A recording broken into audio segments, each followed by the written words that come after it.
good evening and welcome to our show. An evening of pictures, stories, and songs about the Dominion Atlantic Railway. I'd like to introduce the Mud Creek Boys. You've just heard them sing, but Peter is the one on the far side. Ian is on in the middle there. I can hardly see him.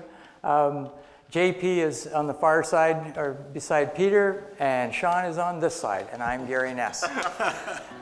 I'm obviously telling the stories, and they're obviously doing the songs, and there's a reason for that. I can't sing. We're going to talk about the Dominion Atlantic Railway, and what I'm going to do is show you a series of pictures, talk about them, and then we'll go back and forth doing songs and pictures and so on for the next little while. We're going to have I think a 15-minute break partway through the program, so we'll tell you more about that when that comes along. For me, the love of trains started a long time ago when I was a child. I was lucky to have two great uncles who took me up on the trains. They were mainline passenger engineers out of Allendale, Ontario, and they took me up in the trains. They got me nice and dirty, and my mom hated it, but I loved it. And ever since that, I've been fascinated by trains. Anyway, what happened was I got this picture, and I was really interested to find out who took the picture and anything I could about what was going on in the picture. And so I began the process of collecting more pictures and doing the same thing. And that ultimately ended up with me publishing some books about it, and I'm working on another one right now. The other thing about this that I wanted to really celebrate was the photographers who did this work. There are so many people who took these pictures and never got credit for it because their pictures sat in boxes and moldered away. Nobody ever saw them. And then finally, sometimes they were thrown out. And I wanted to make sure that that didn't happen and that the people who took the pictures got credit for it.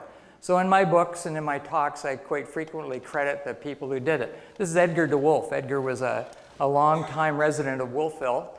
And he went down to the yards in Kentville, and he went to the trackside in Wolfville and took pictures, a lot of pictures. And some of them are phenomenally important pictures that, but for the fact that we saved them, no one would ever have seen them. This is another photographer. He worked in Kentville, Harold Bailey. This is the last run of Train 97. At the back of the train, back here, you can see a Combus, which is actually a combine passenger car. And this was a mixed train, and I'll talk more about mixed trains later. But Harold was a really noted photographer in the area, and he was often asked by the DAR to take pictures for them.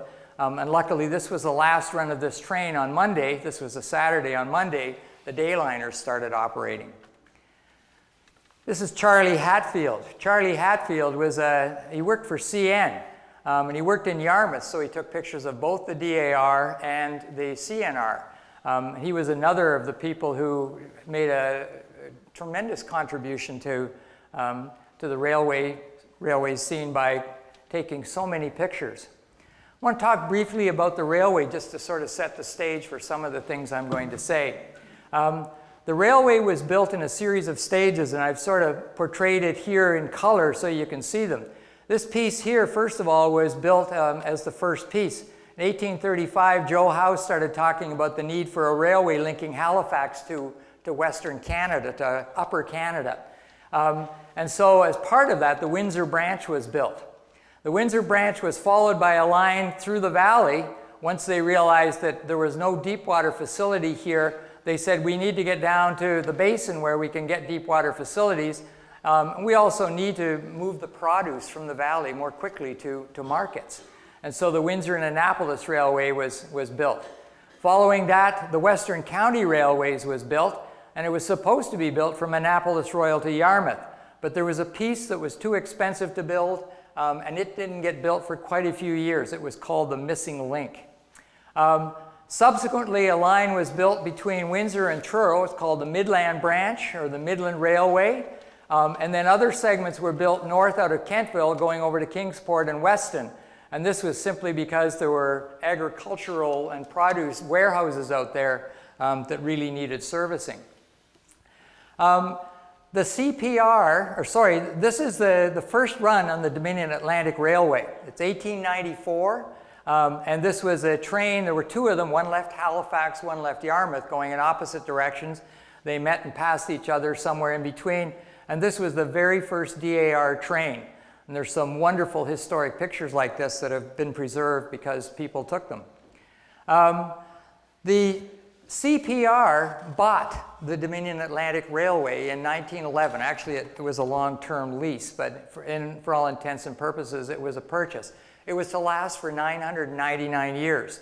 And the reason that they did this was what they wanted to do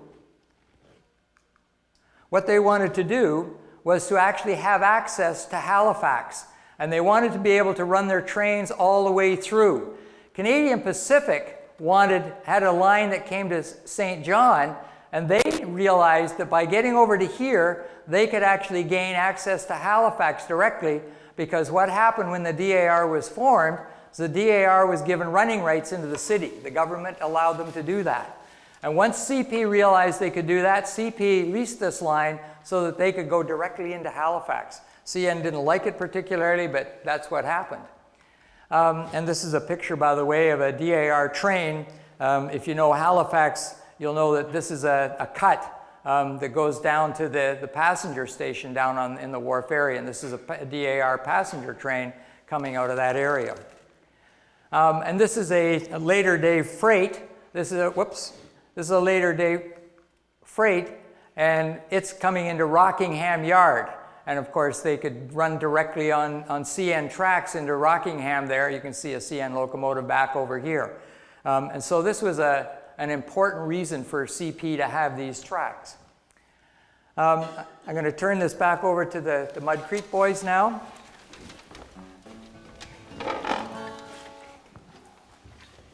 Okay, we're going to do a song about, I guess, an iconic figure, at least in legend, who helped in the building of the railroad in the States. I'm talking about that steel-driving man, John Henry. There are many songs about John Henry, and the one we're going to do is probably not that well known. It's a blues song from Mississippi John Hurt. He called it Spike Driver's Blues.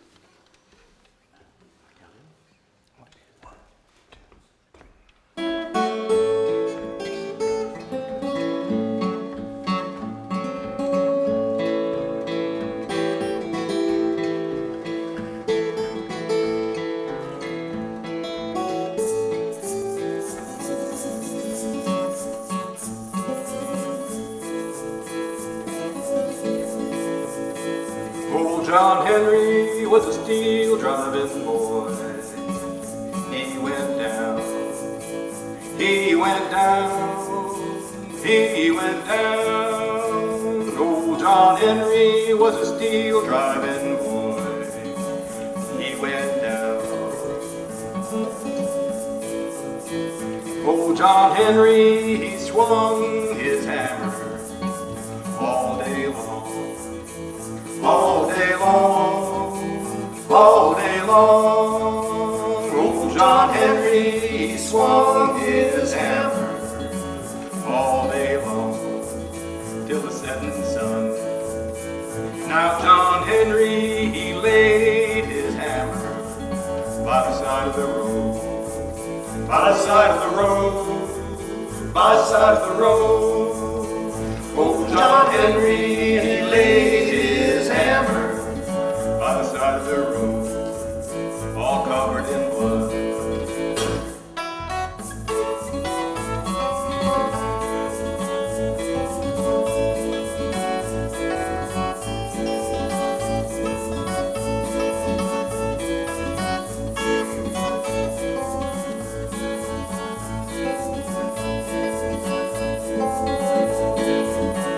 This old hammer, it killed John Henry. Won't kill me, won't kill me. This old hammer, it killed John Henry. Won't kill me, oh no, no, no. Take this hammer and carry it to the captain. Till I'm gone, till I'm gone, till I'm gone. Take this hammer and carry it to the captain.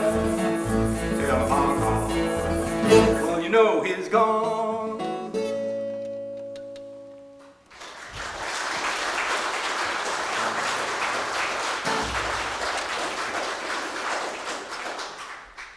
For those of you who lived through lived at the time that the steam locomotives were operating and remember them, you probably often saw things that looked like this. This, by the way, was taken by a photographer. His name was Robert Taylor, and he lived here in Annapolis Royal. This steam locomotive is operating at perfect efficiency. And the reason you can tell is that big white plume up above it is steam, as opposed to coal, which would make a big black cloud above the locomotive. And so what I want to do is talk a little bit about what it was like when a steam locomotive was operated, how they worked, because some of the things I'll talk about later are based on you understanding that. This is a picture of the inner workings of a steam locomotive. And I'm going to start back here at the back end of the locomotive and talk about it from there. First of all, this is the firebox. The coal is back here, and it's either shoveled or it comes by a conveyor belt, but on the DAR locomotives it was shoveled, and it was thrown in the firebox and distributed across the top of this grid. This is actually a grid that allows air to pass through and allows ashes to drop down. There was an ash pan underneath here. And so air could come up through here, and of course the heat was generated in here, rose up into this area here. The smoke then traveled through pipes that went through a boiler, and it went up the smokestack up here. So there were pipes that went through here, and there was water surrounding all of this. The real working mechanism was here, and this was where the top of this superheated air, smoke, was in fact warming the water to the boiling point. The engineer would have set this forward or backwards to start the locomotive going in one direction or another, and then this would move forward or back. And when it moved in one direction, steam was allowed through into this area. And when it moved back here, steam was allowed into this area. So what it did was it pushed on the piston and pulled on the piston, pushed on it and pulled on it. And that was how the steam worked. By expansion in that space, what it did was it drove this piston. The piston goes down and connects into this side rod right here. And that's the center of the wheel, and this is off center. So when it pushed on it, what it did was it caused this piece of the wheel to go in an eccentric circle around, and that was then connected by these drive rods to the other wheels. And what it did was it then turned the other wheels. That's where the traction from a steam locomotive came from. Steam here pushing the piston back and forward, and eccentric here making the wheel go around, and then this drive rod in here. A couple of other things you need to know about this. Up here was a dome. You would see typically two of these on a locomotive. This one would have pipes coming down the side of the locomotive, and those pipes were for sand. What they did was they took sand and they dried it. They heated it up until there was no water left in it, and then what they did was they put it up in here. And when the locomotive was running and it came to a wet spot or a greasy spot or an uphill area, or even they were braking hard, they would pour sand in front of the tire right on the rails. And this is called sanding. And that was how they could control traction in a steam locomotive, by sanding. They still do this kind of thing with diesels. And you can see here that this locomotive has a sanding pipe in front of both wheels. So that's how the basic operations of a steam locomotive work. On the DAR, there were various types of steam locomotives, and I just want to talk about them a little bit because I am going to focus on that a bit more later. This is a Pacific, or what was mostly known as a 460 type of locomotive. The 4 comes from the fact that there were these 4 small wheels at the front. The 6 comes from the fact that it had 6 driving wheels, the big wheels that gave traction. And the 2, there were 2 wheels at the back here. There's the journal of one wheel. You can just barely make it out right there. And so this was a 462 type of locomotive. It was the biggest one on the DAR, biggest type on the DAR. And this was a Canadian Pacific unit. I want to talk a little bit about the interesting things that happened with steam locomotive function. I told you that what happened when they were running was that they drew air in here, and then it was pushed through this area and up the stack. What I didn't tell you was that when the steam, which was pushed into here, made the wheels move, it was after it had done its job, it was vented, still under high pressure, up through this pipe and straight up the stack. And when it went straight up the stack, what it did was it drew air through here at considerably greater velocity. And so the fire got blown on from below because there was steam going up the stack every time the locomotive chuffed. It pulled air through the fire, made the fire hotter and hotter. However, when a locomotive was not functioning, not operating and sitting, it didn't have that advantage of pulling air through the fire. This was 1875 at Yarmouth. This was just after they started building that Western County Railway, which was to run from Annapolis Royal to Yarmouth. And this was an excursion train. The idea was to take a group of people for a picnic up the track. They would all be paying customers. They'd raise a little money, and they'd use it to further the building of the railway. So at that point, I'll turn it back over to the Mud Creek Boys for their next song. So this next song is by Jimmy Rogers. He was known as the JP, Yodeling Brakeman. the Yodeling Brakeman. Worked about 3 or 4 years as a brakeman. Yeah, recorded in, I guess, the 30s, and yeah. And but there is a Nova Scotia connection. This song was also recorded by Wilf Cart, so something you may be familiar. It's called "Waiting for a Train."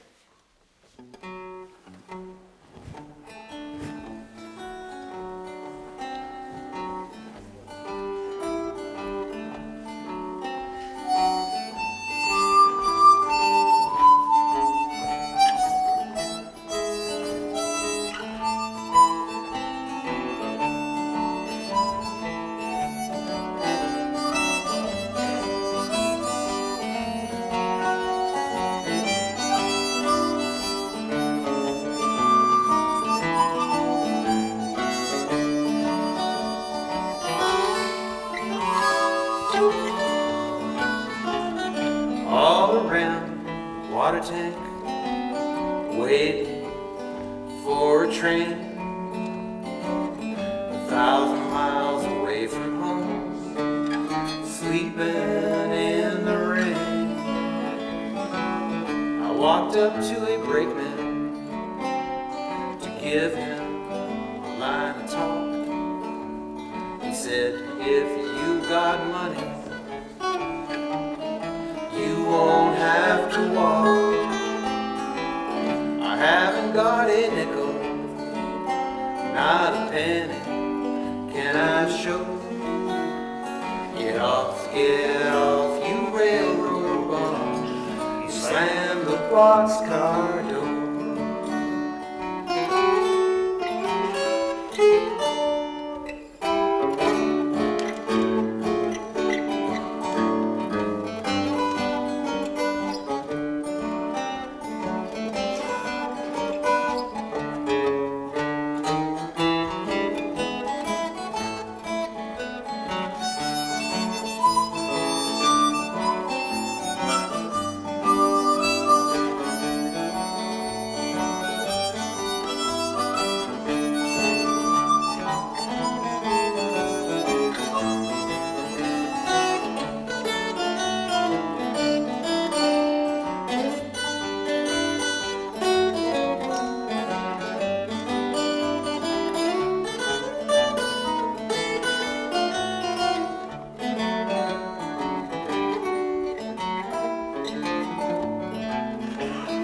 Put me off in Annapolis.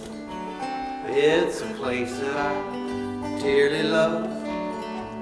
Historic gardens all around me, and the moon and stars up above. But nobody seemed to want to lend me a helping hand. And I was on my way from Yarmouth, riding on the Blomidon. My pocketbook, it's empty, my heart is filled with pain. I'm 1,000 miles away from home, just waiting for a train. Yes, I'm 1,000 miles away from home, just waiting for a train.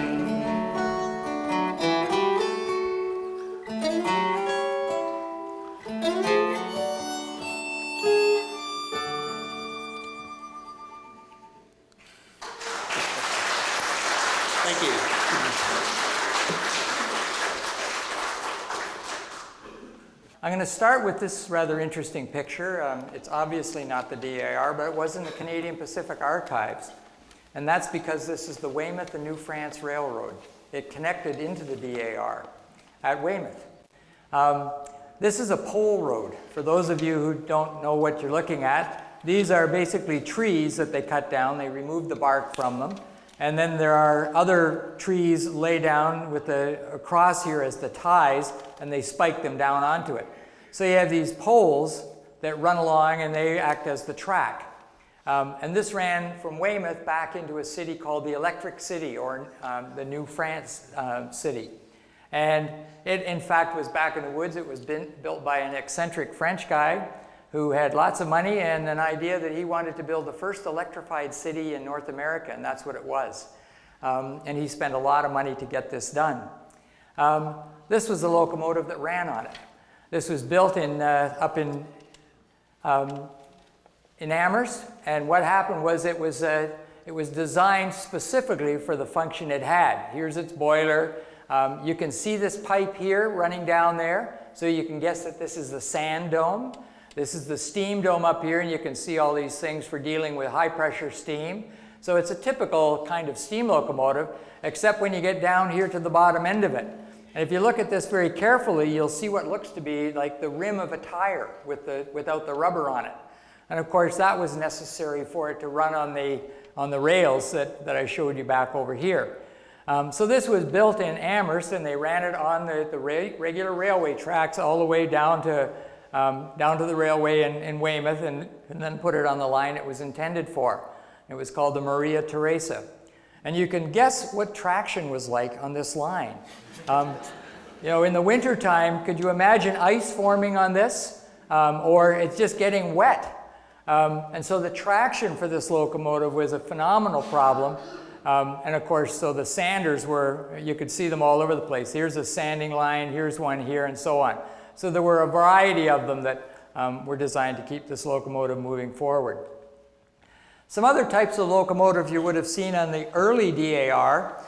This is one of them. This is called a 4 leading wheels, 4-0, no wheel back here, so a 4-4-0. It's also called an American type, another name for it.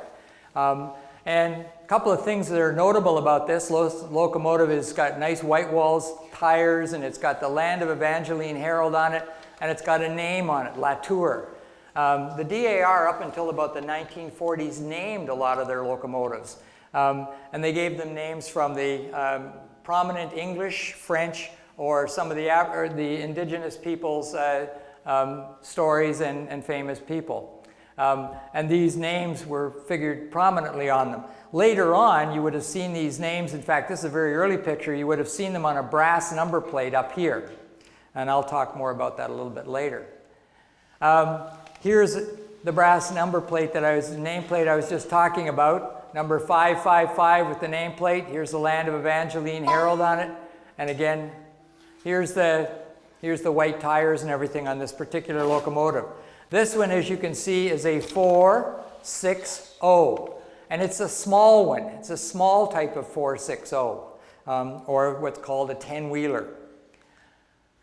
This is a larger type. This is the ones that the Canadian Pacific sent down finally, and they were here from the 1937 era onwards because they were simply big enough to handle the load. And again, you see a locomotive with the Land of Evangeline Herald and the number here. And of course, this is taken after the beginning of the First or Second World War, so it didn't have a brass nameplate.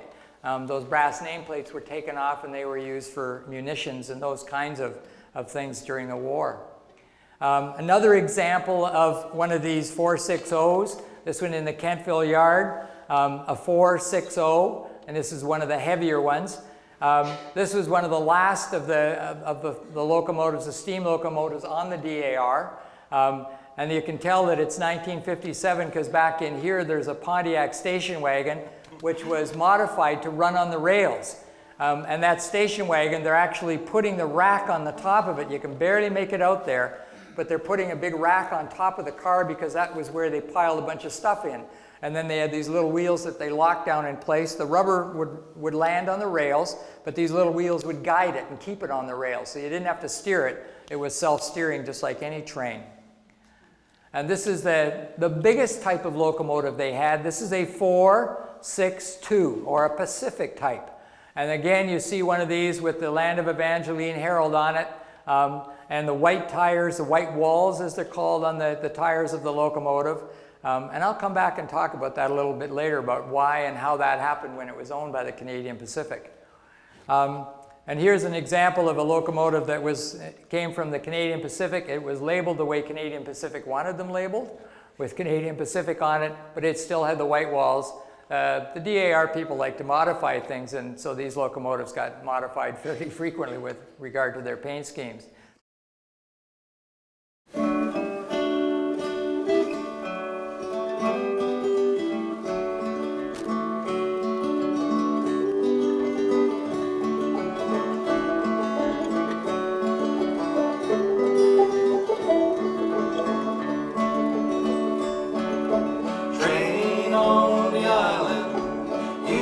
Whistle blow, go and tell my true love I'm sick and I can't go. Go and tell my true love I'm sick and I can't go. Train on the island, listen to her squeal. Go and tell my true love how happy I do feel. Go and tell my true love that I can't hold the wheel.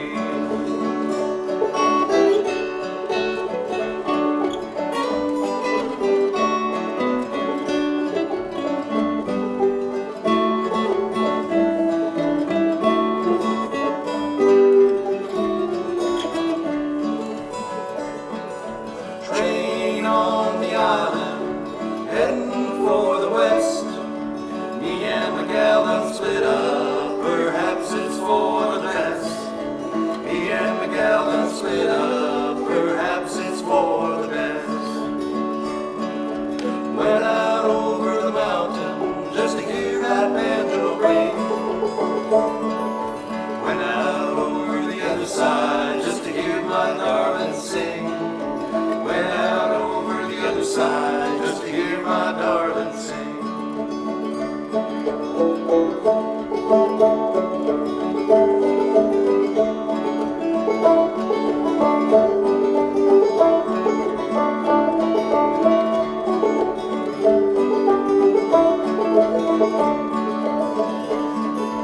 Train on the island, hear that whistle blow. Go and tell my true love I'm sick and I can't go.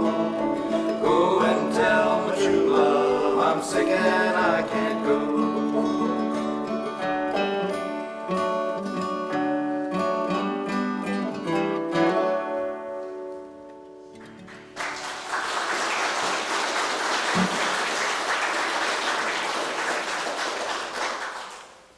Just like to talk about a few of the more typical kinds of mishaps and the dangers that railway people faced, especially in the earlier eras of railway operation. This is an old locomotive here. This is probably down somewhere in the Western County Railway. It's the old Acadia, it's number 11. Not so much interested in what's going on as the picture as this thing right here. This was the coupler. And this was part of a system called a link and pin coupler. And of course, this is the link, and you can see this end of it's cut out. And what would happen is you can't see it here because this is fastened permanently to the front of the locomotive, so it can't be taken away.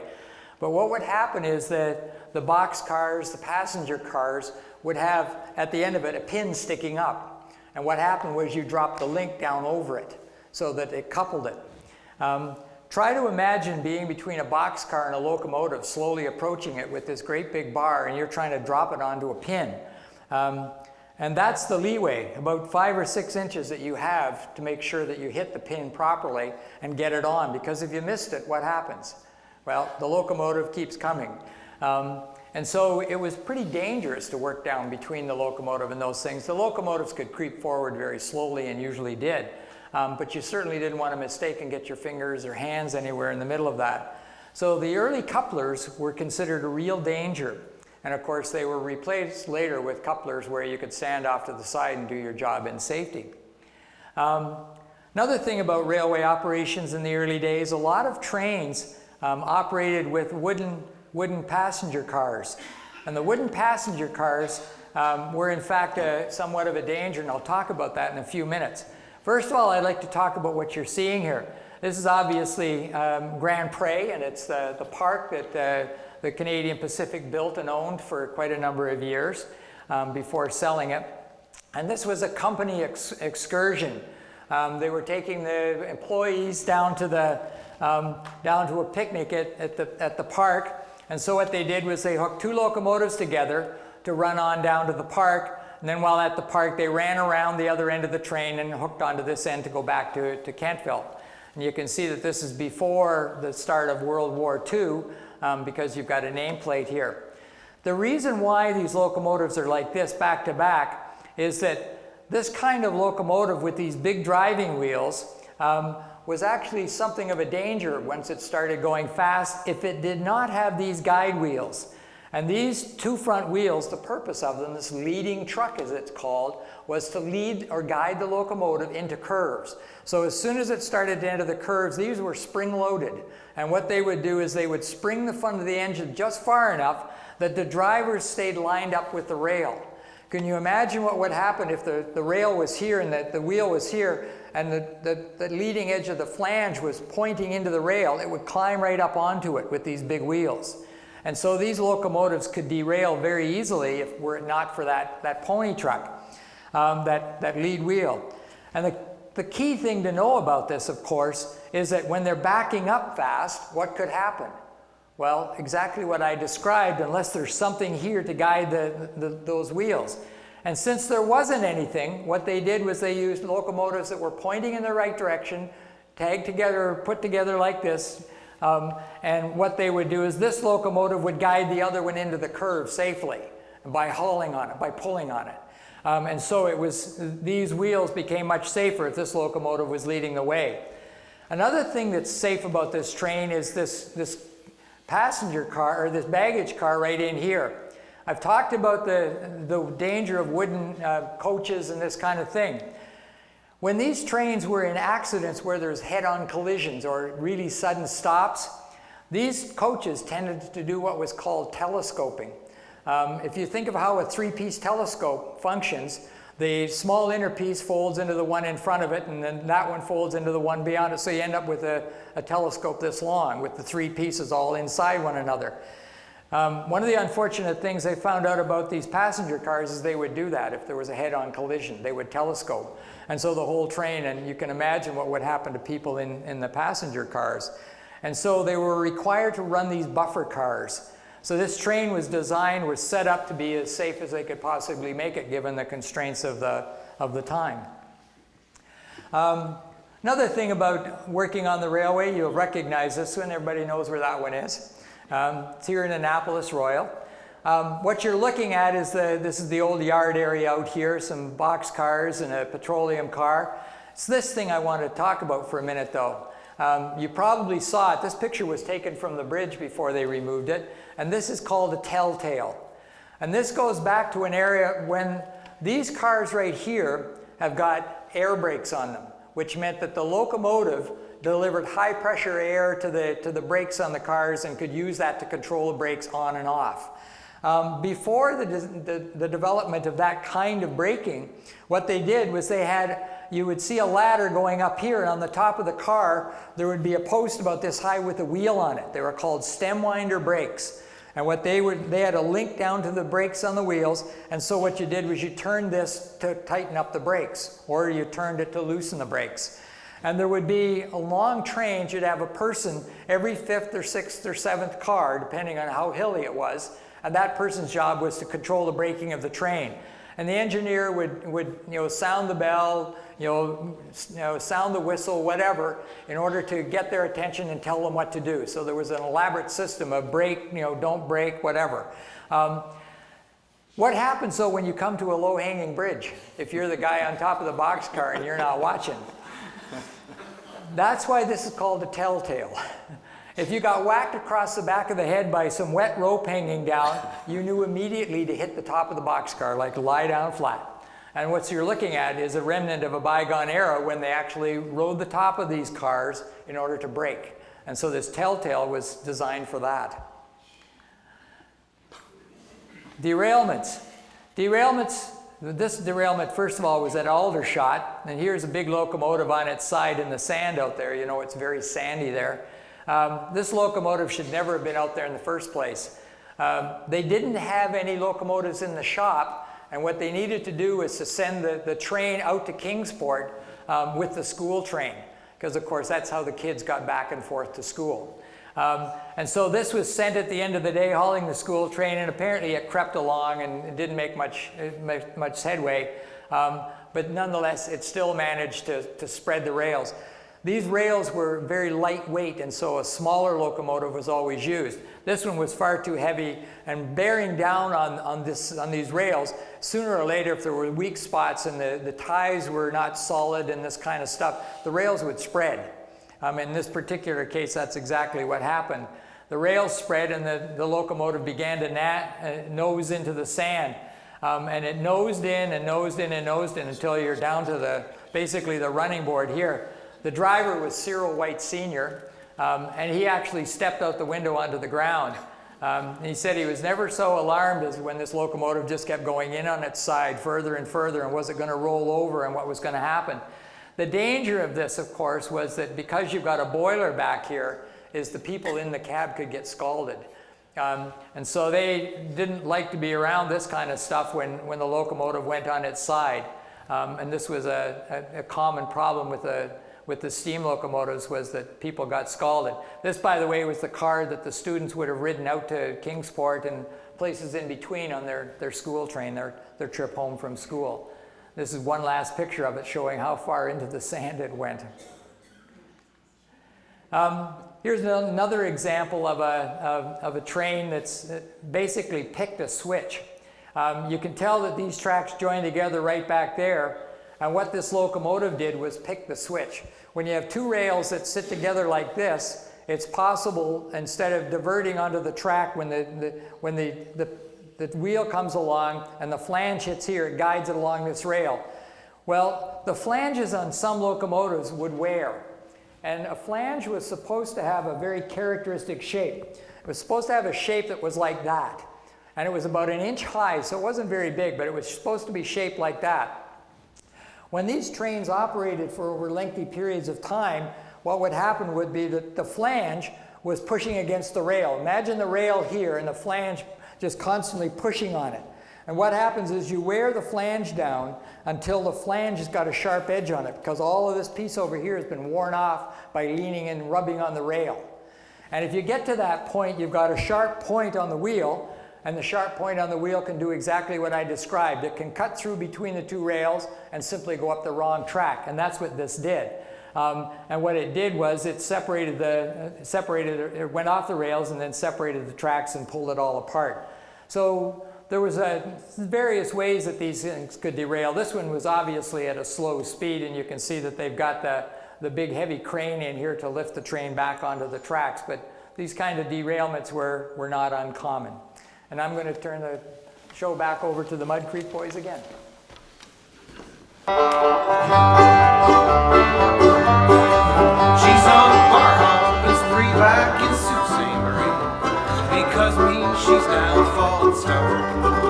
Well, she could have been true, but I left her in Sioux, and I traveled north on that ACR. It's go home or be a roamer, I've made up my mind. Take me home to Algoma, Central 69. I was working one day when I heard some fellas say that he met my girl while drinking at the bar. Though we fought between us two, still he swore that it was true. Now I curse the day that I rode the ACR. It's go home or be a roamer, I've made up my mind. Take me home tonight, Algoma, Central 69.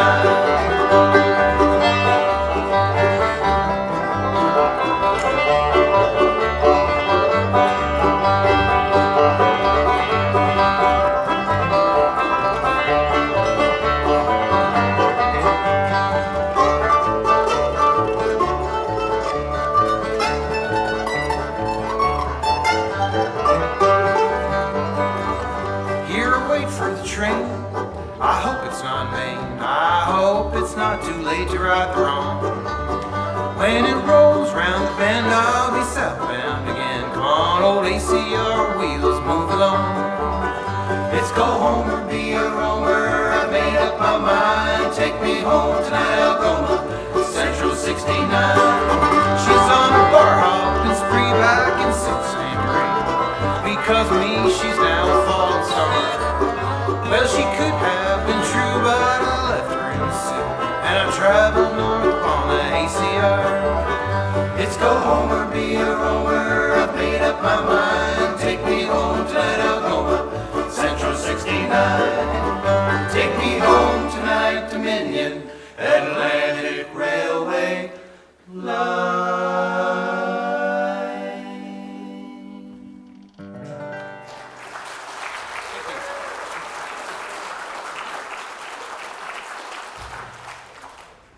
Working on the railway.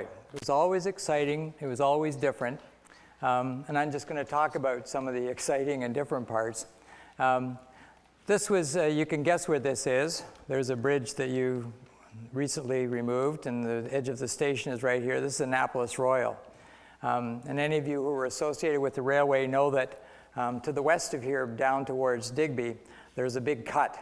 Now, a cut is where the railway digs a trough through a hill, big hill, and they want to get to the other side of it without going over it or going around it. So what they do is they just take the earth out in the middle and go right through it. So it leaves a big hill on either side, what's called a cut.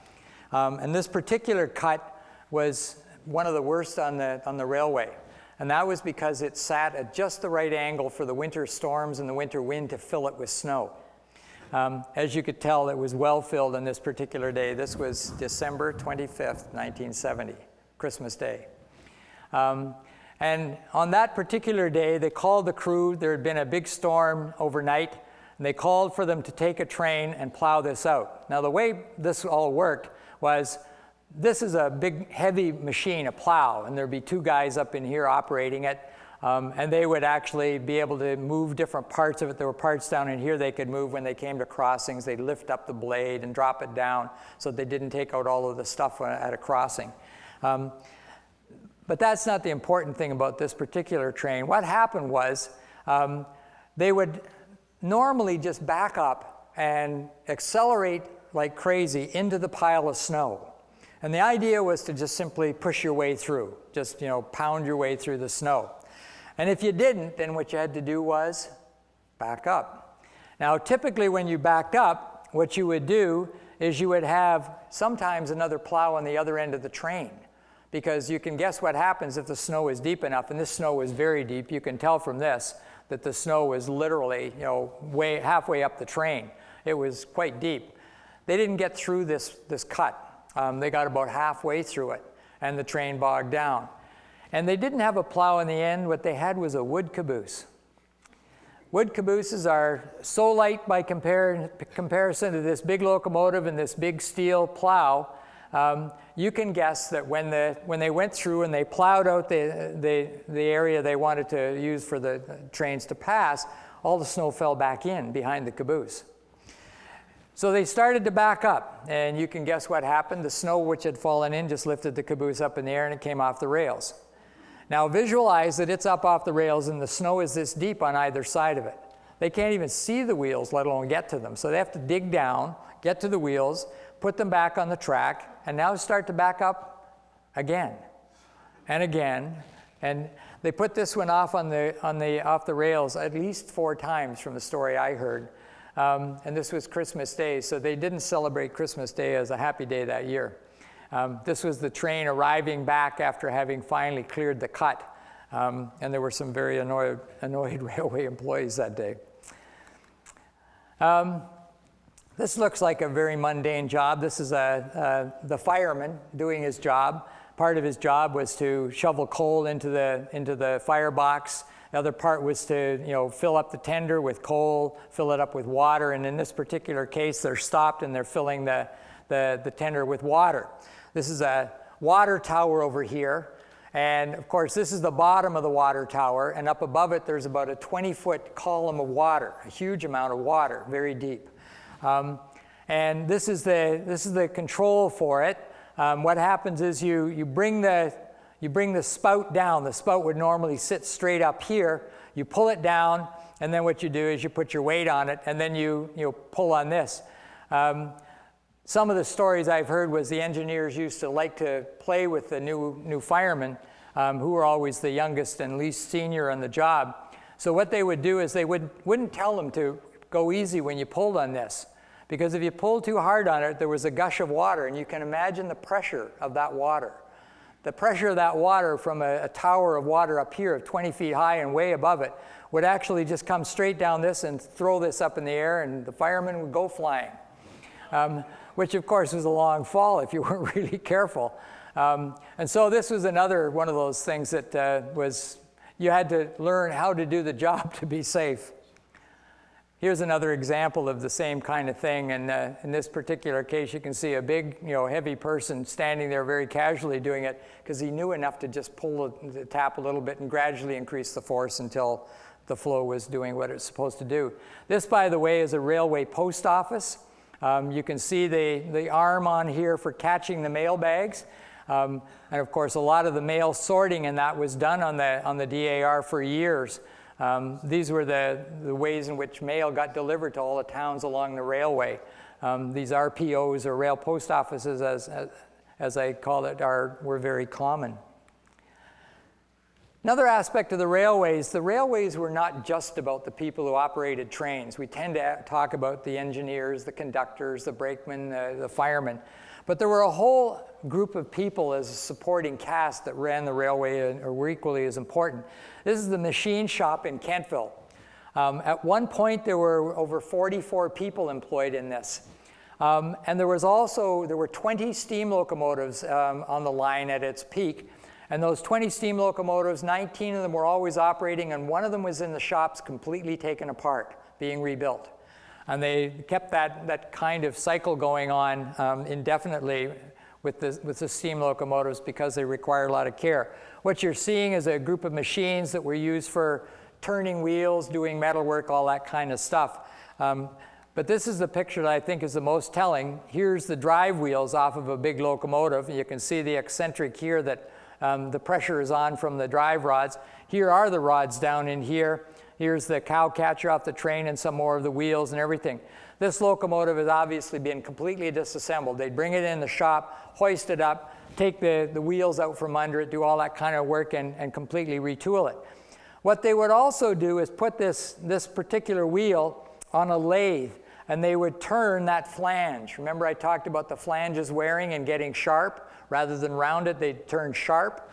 And that's what these wheels were, they were taking them off. What they could do was they could heat this whole thing up. And the metal on the outside expanded slightly more than the metal on the inside.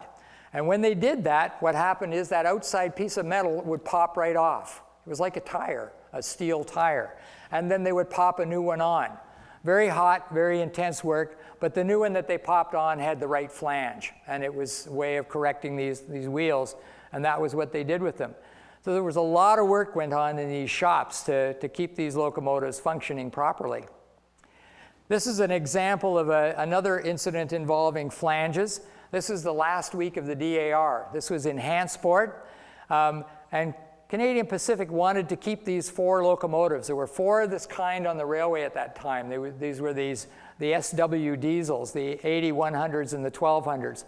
This locomotive, when CN sent an inspector down to look at it, they said, we won't transport it in our trains. What they would do is, Canadian Pacific said, we'll transport it down to Rockingham, you'll pick it up with one of your freight trains and you'll take it over to St. John, New Brunswick for us and we'll pay for that. So that's how they would have gotten these back. You have to remember the DAR was basically landlocked.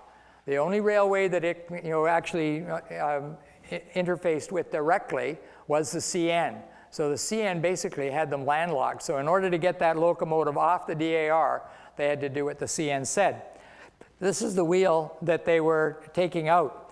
And if you look very carefully, this is the wheel that they were putting back in. You can see a very rounded contour on that flange. This is the one they're taking out. And you can see what I said about the sharp line. There's no roundedness to that at all. It's just a sharp edge, and this locomotive probably would have derailed it if they were going at high speeds in a freight and they came through a switch. This was the car at the end of the train, and they had the emblem of the railway back here, and of course people could ride in style at the back of the train. This particular car is actually sitting up against a buffer, so it's actually sitting off in a siding waiting to depart. And of course the conductor here, I think this is posed, the conductor was checking these gentlemen's tickets.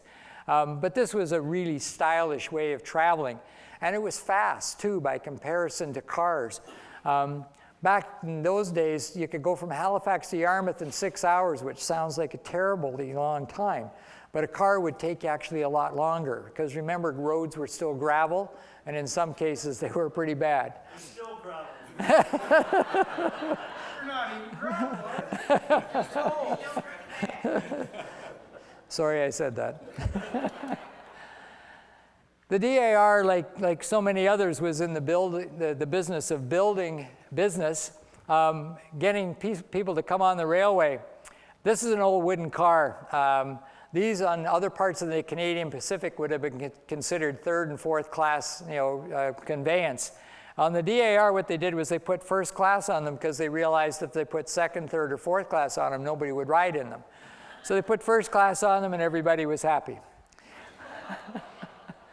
This is that car that you saw a few minutes ago, and it was a parlor observation car. People could sit out here in the deck and watch the scenery go by, or they could go inside, and there was a very, very beautifully equipped car.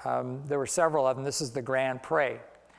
Another named train, this is the Flying Bluenose, arriving in Halifax.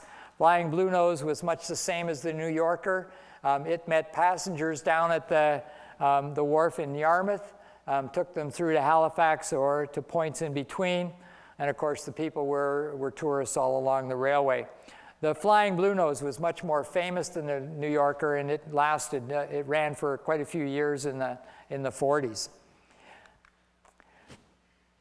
This is another one of those special cars, except this time it's actually in use in wartime.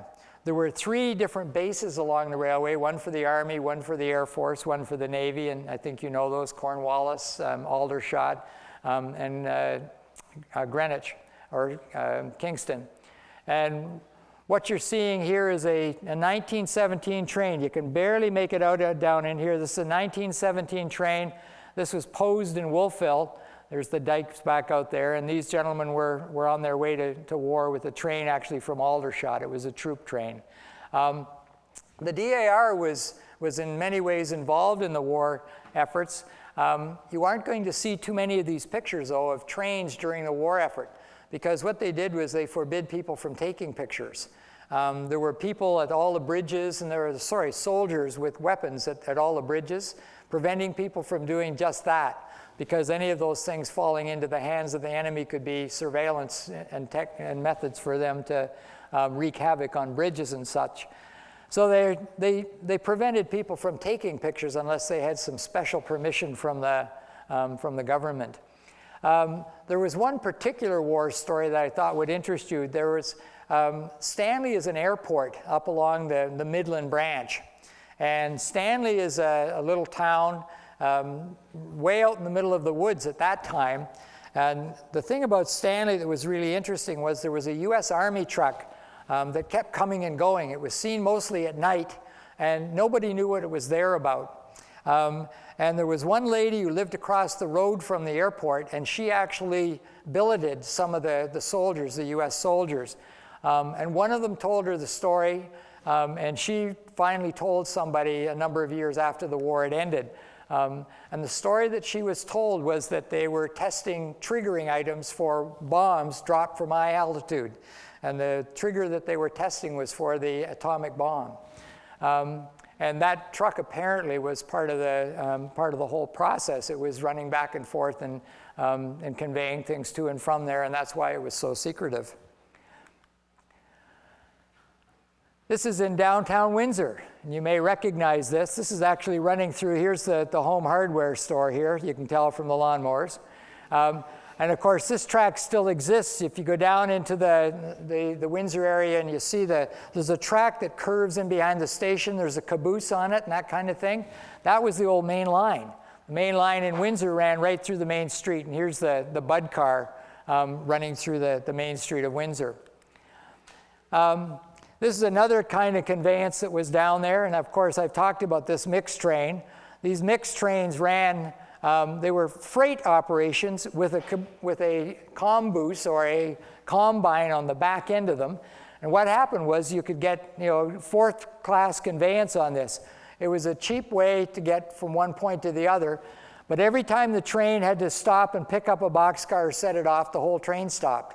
And you sat there in the passenger car and you waited till they did whatever shunting they had to do, and then on they go to the next spot, and they stopped at every station. The funny stories about this were that the crews of the railway often called these the express train.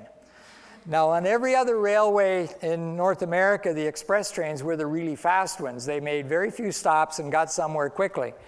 And if there was some particularly obnoxious passenger down in Yarmouth, they would recommend them to take the express train.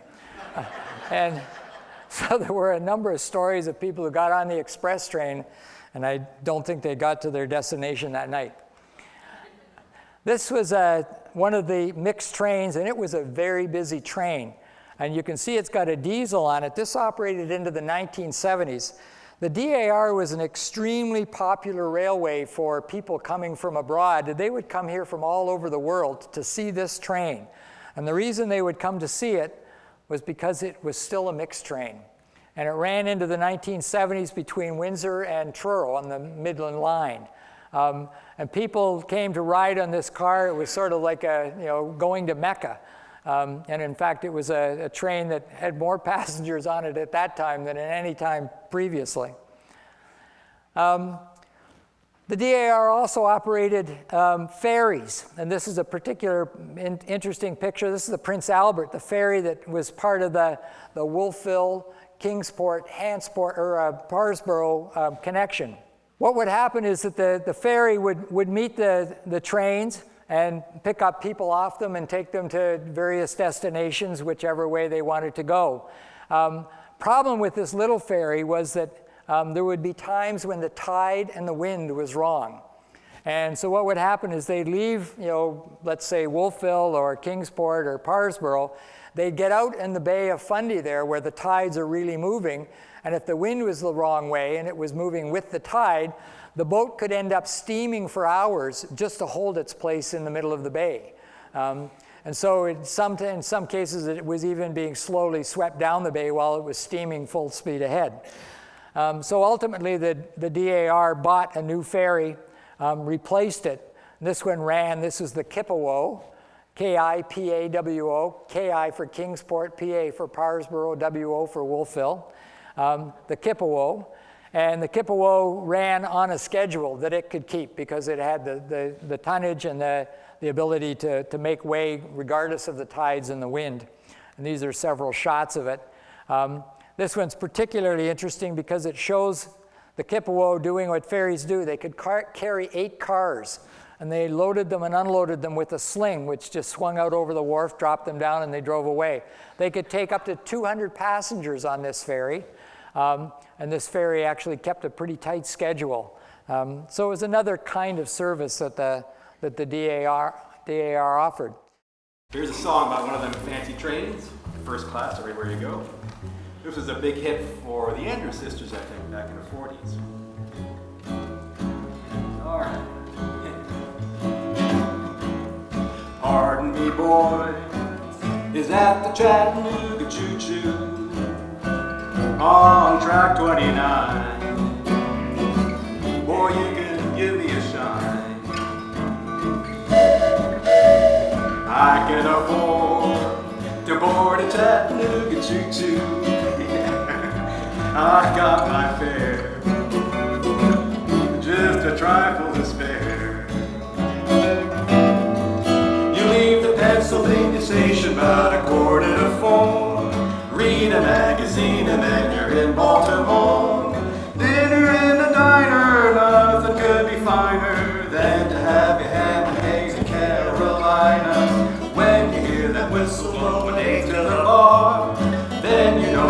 Tennessee is not very far. Shovel all the coal in, gotta keep her rolling. Woo woo Chattanooga, there you are. There's gonna be a certain party at the station in Satin and Lane. I used to call Funny Face. She's gonna cry until I tell her that I'll never roam. So Chattanooga choo-choo, won't you choo-choo me home? All aboard, folks. London Express leaving on platform 9.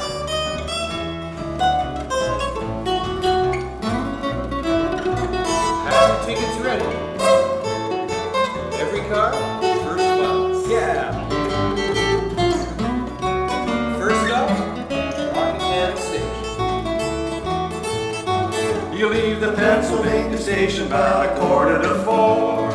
Read a magazine and then you're in Baltimore.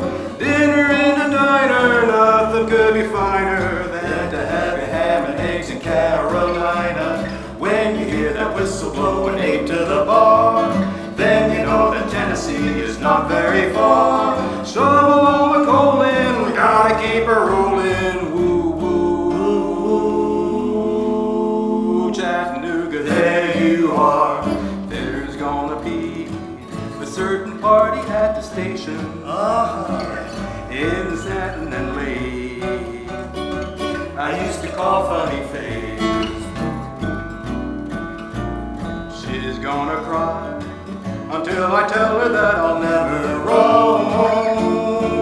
So Chattanooga choo-choo, won't you choo-choo me? Chattanooga choo-choo, won't you choo-choo me? Chattanooga choo-choo, won't you choo-choo me home?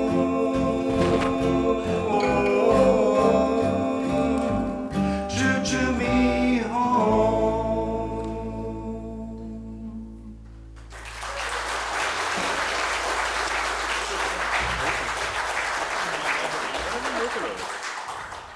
This is a gypsum train.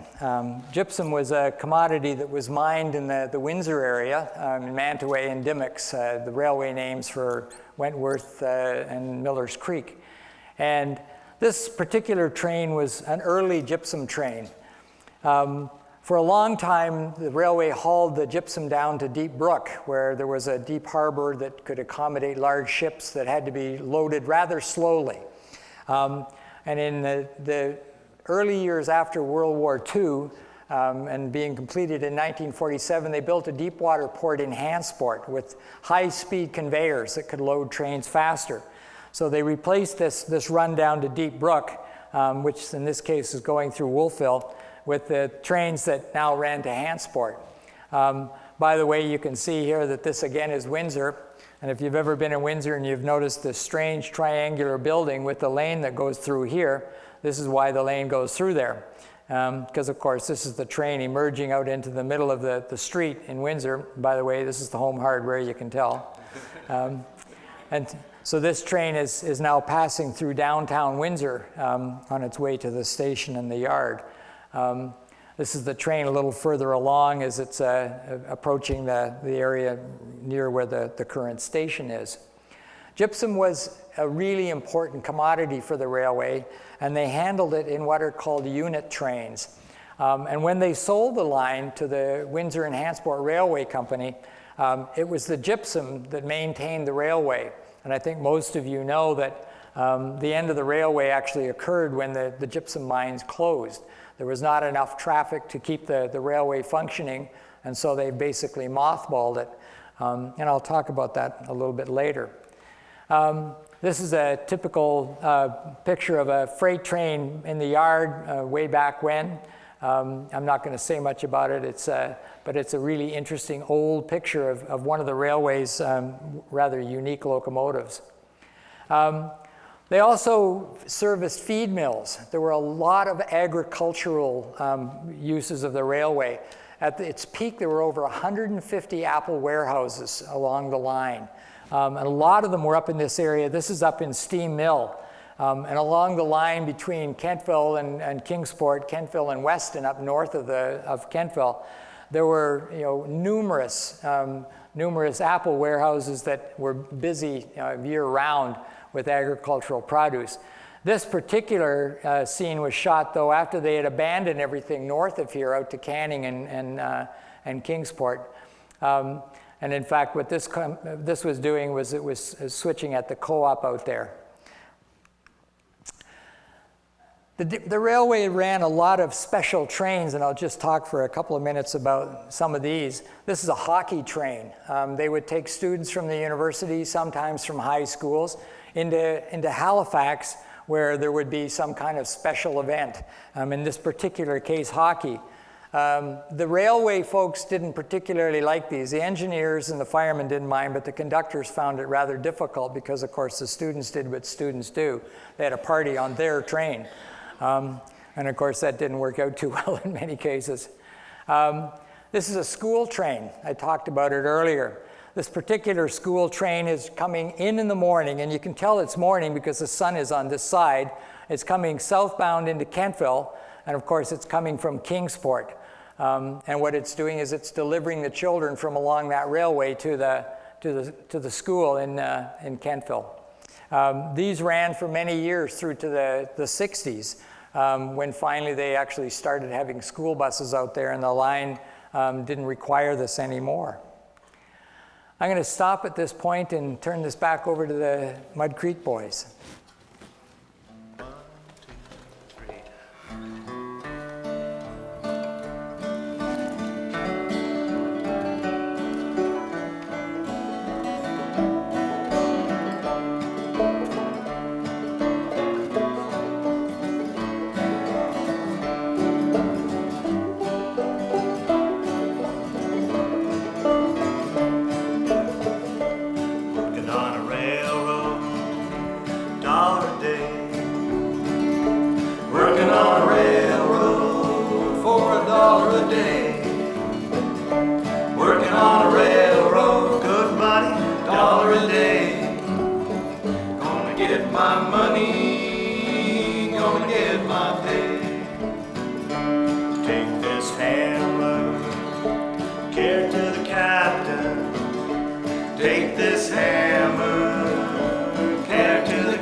Shines like silver. This old hammer shines like silver.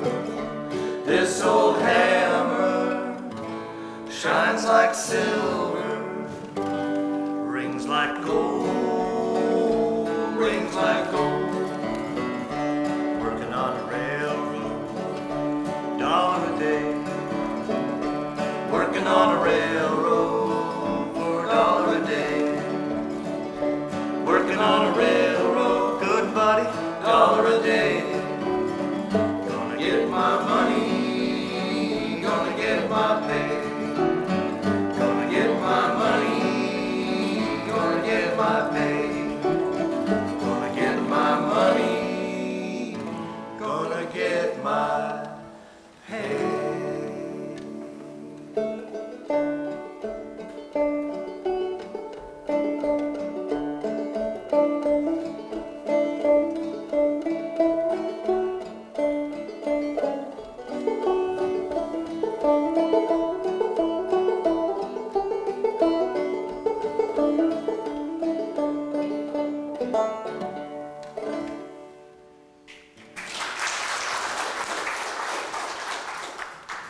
This is another view of the school train. This particular one is out in Kingsport, having arrived there at the end of the day and delivering the children home. That train ceased to exist in 1961. They applied to abandon that line because it simply didn't have enough traffic. And what the Dominion Atlantic Railway did was they created the Kingsport bus. And they, in fact, drove this bus out there for a period of time, mostly in the winter. And it replaced that train as far as the school kids were concerned. And, of course, a lot of people also rode on it. So it was a very popular addition. Probably had more people on this bus when it ran than they did on the trains, which was an interesting phenomenon. I want to talk about some other rather interesting trains that you would have seen if you just happened to be at the right time, right place. This is it's a very typical locomotive, but this is not. This is called a dynamometer car. Canadian Pacific had a number of these, and these were equipped with the best engineering tools that they had available to them, and they were constantly updated because of what they could do. And what they wanted to know was how effectively they were running the railway, and whether or not the steam locomotives were functioning well, and everything else that was supposed to be going on properly. And what was happening on the DAR at the time that they sent a dynamometer car down to deal with was the steam locomotives were actually using an awful lot of coal. And they thought they knew what the reason was, but they needed actual numbers to prove it. Steam locomotives are actually designed to burn a certain size of coal optimally. It's basically what they call egg size. So the chunks of coal were supposed to be the size of an egg, and it was supposed to have been sieved so that only those pieces of coal were actually given to the railway. Bigger or smaller wasn't as efficient. And what they thought was happening was that there was a pile of dust that was going in with all of this stuff when it was delivered in the coal cars. And they had noticed that there was a lot of dust blowing out the stacks. And so they sent the dynamometer car down to actually check the haulage rates of the locomotives and see the rate at which they were burning coal and the weights that they were pulling and all that kind of stuff. And they had the evidence, and then they went back to the company up in Cape Breton and told them to send them the right coal, and they did. They had to go to a great deal of trouble to get it done, but they did it. This is an inspection car. Again, if you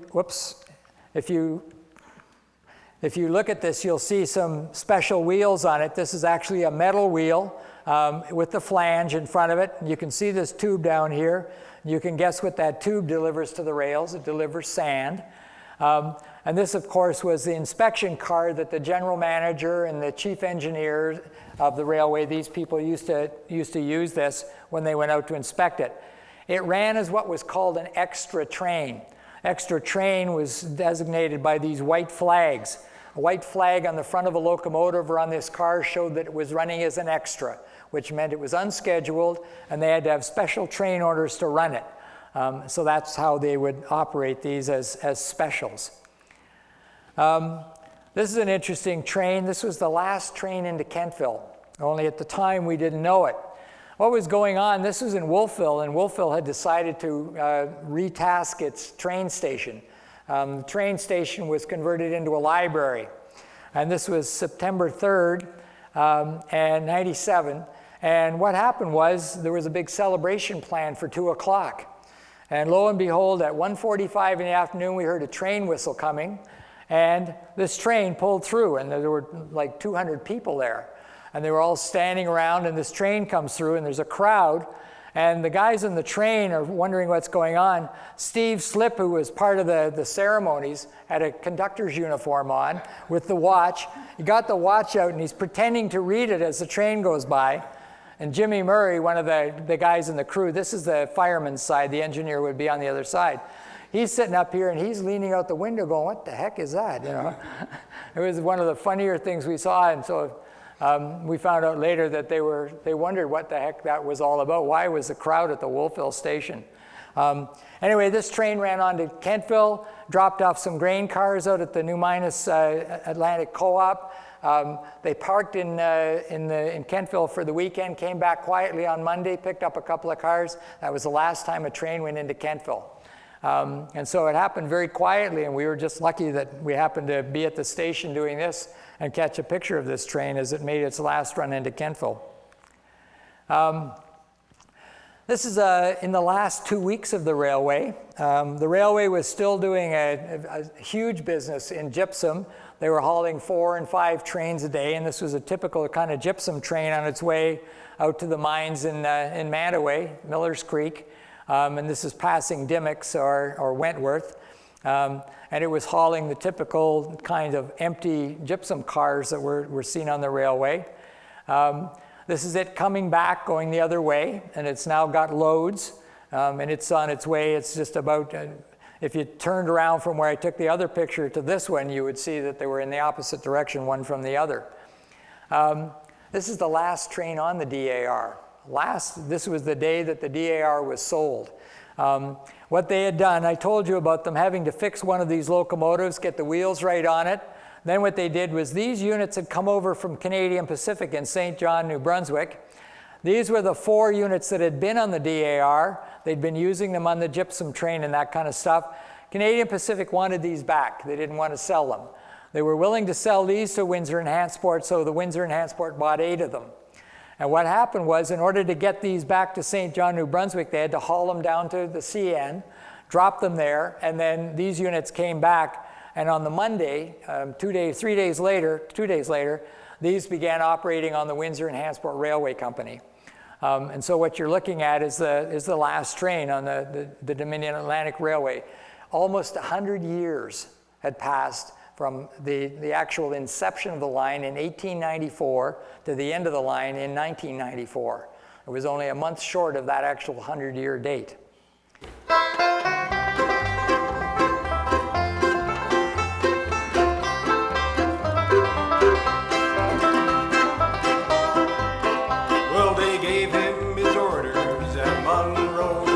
Saying, Steve, you're way behind time. This is not 38, this is old 97, so put her into Spencer on time. So he turned and he said to his black and green fireman, shovel on a little more coal. And once we cross that White Oak Mountain, watch old 97 roll.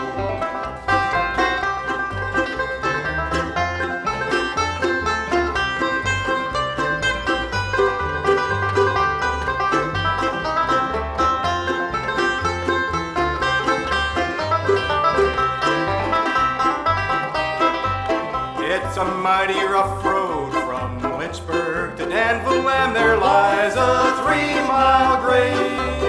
It was on that grade that he lost his air brakes. Should have seen the jump he made. He was coming down that grade, making 90 miles an hour. His whistle broke into a scream. He was found in the wreck with his hand on the throttle. He'd been scalded to death by the steam.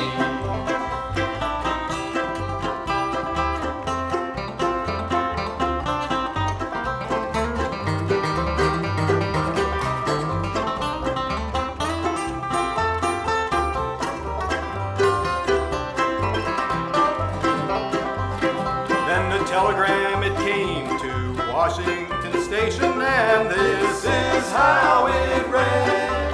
Well, that brave engineer that run on 97 is lying in old Danville dead. So come all you ladies, you better take a warning from this time on and learn. Never speak harsh words to your true love and husband. He may leave you and never return.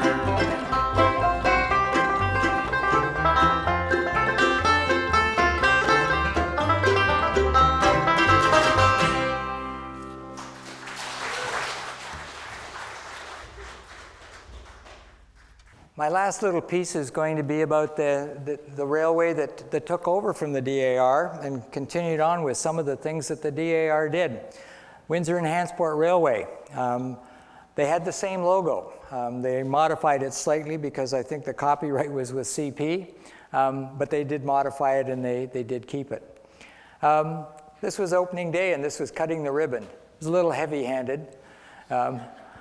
What they did was they had dignitaries and employees board a locomotive, and what they did was they cut through the ribbon with the locomotive.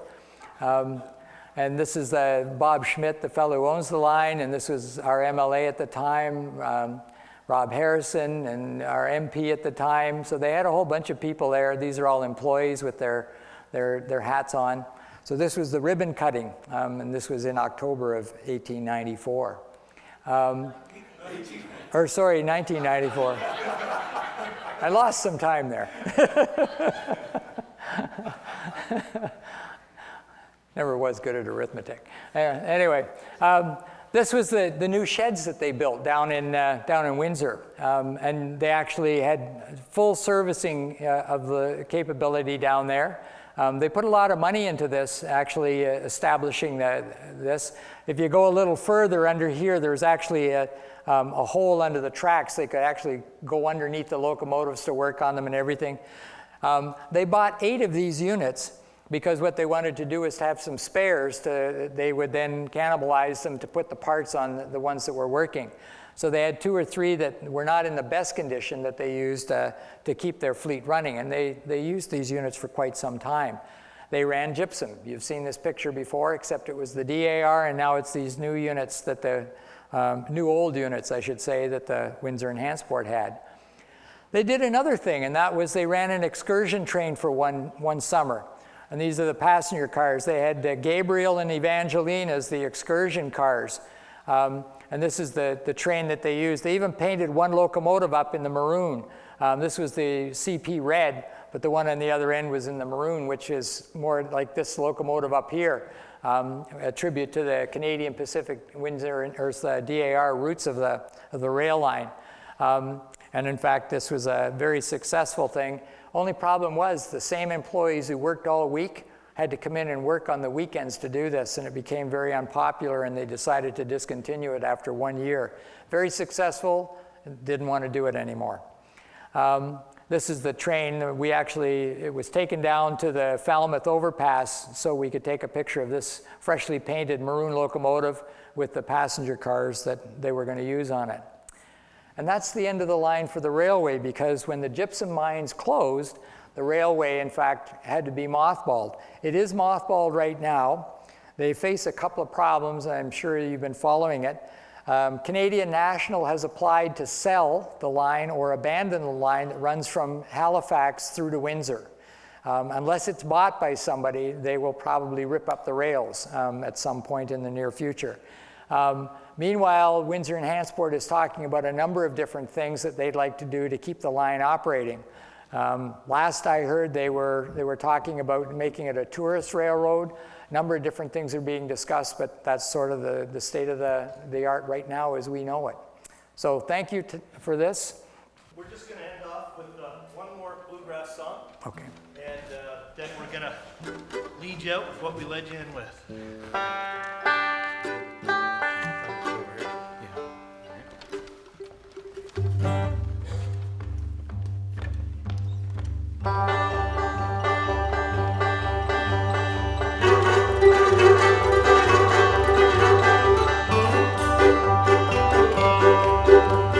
Somebody robbed the Glendale train this morning at 9:30. Somebody robbed the Glendale train, and I swear I ain't lying.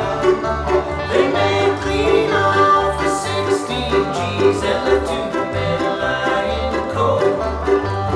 Somebody robbed the Glendale train, and they made off with gold.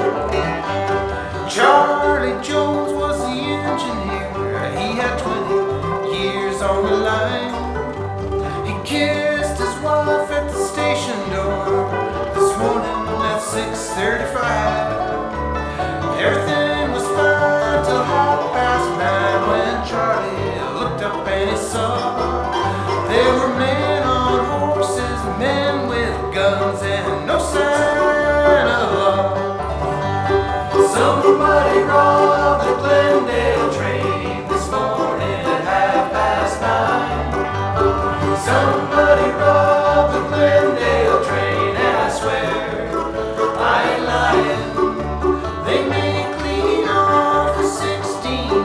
and left two men lying cold. Somebody robbed the Glendale train and they made off with gold.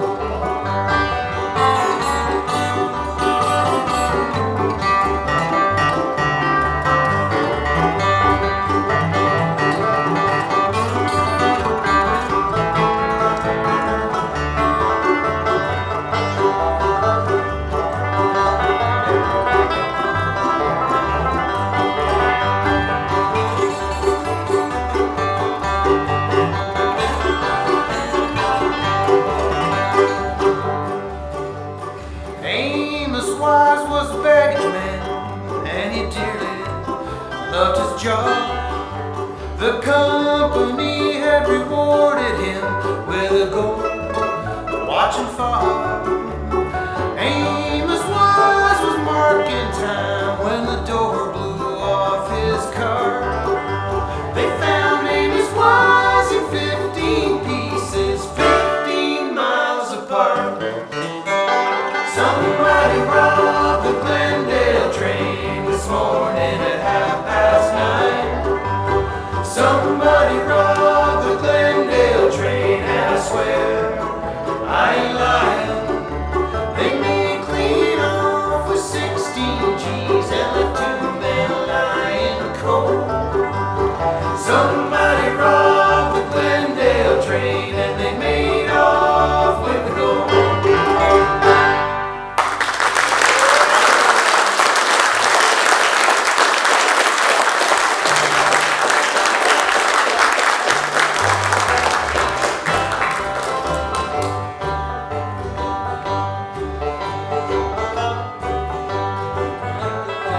All for coming tonight, and hope you enjoyed the show as much as we enjoyed doing it.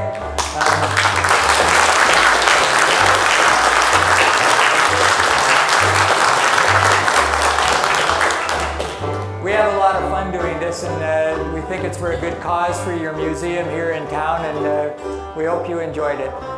Have a good night and safe trip home. Thanks.